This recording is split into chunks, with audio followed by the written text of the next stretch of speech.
Hi అండి, welcome back to chef Virinchi. ఈరోజు మనం ఒక డిఫరెంట్ కర్రీ ఒకటి రెడీ చేసుకుందామండి.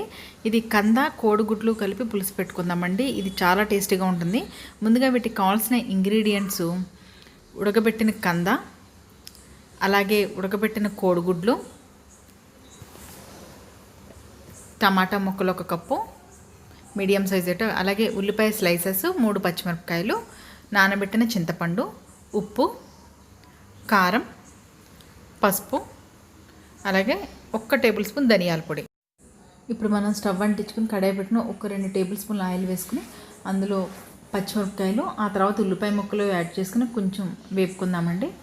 కొంచెం మగ్గేంత వరకు వేపుకోవాలి. ఇది మగ్గిన తర్వాత మనం టమాటా ముక్కలు కూడా యాడ్ చేసుకుని ఇవి 2 కొంచెం వేగిన తర్వాత ఇలా ఈ విధంగా కొంచెం వేగాలి. టమాటా అండ్ ఉల్లిపాయ కొంచెం సాఫ్ట్గా కుక్ అవ్వాలి.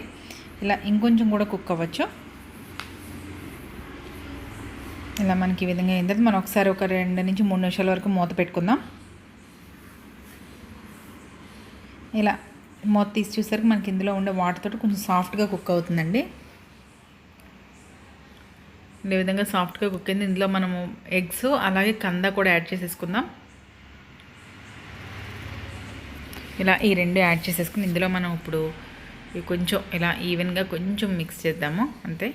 ఇందులో మనం ఉప్పు, కారం అన్నీ కూడా యాడ్ చేసుకుని ఇప్పుడు ఇందులో ఉప్పు, కారం, అలాగే ఇప్పుడు మనం చింతపండు పులుసు కూడా యాడ్ చేసుకుందాం. ఇందులో ఇది ఎక్కువగా మిక్స్ చేయకూడదండి. వీటితోటి చింతపండు పులుసు వేసాక మనం మిక్స్ చేసుకోవచ్చు, లేదంటే కంద విడిపోతుంది. ఇప్పుడు ఇందులో మనం చింతపండు పులుసు కూడా యాడ్ చేసేసుకుని ఈ కర్రీకి సరిపడగా చింతపండు పులుసు యాడ్ చేసేసుకుని ఒకసారి మొత్తం మిక్స్ చేసేసుకుని ఇలా ఈ విధంగా మిక్స్ చేసుకోవాలి. ఇప్పుడు ఇందులో 1 టేబుల్ స్పూన్ ధనియాల పొడి కూడా వేద్దాం.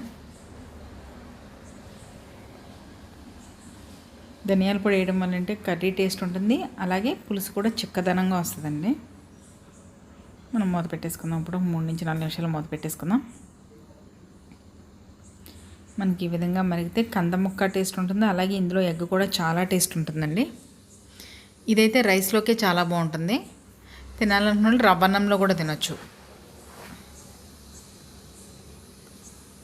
ఇదైతే మా చిన్నప్పుడు ఎక్కువగా ఉండేవారండి కర్రీ, మా నానమ్మ వాళ్ళ కాలం నాటుకోరు ఇది.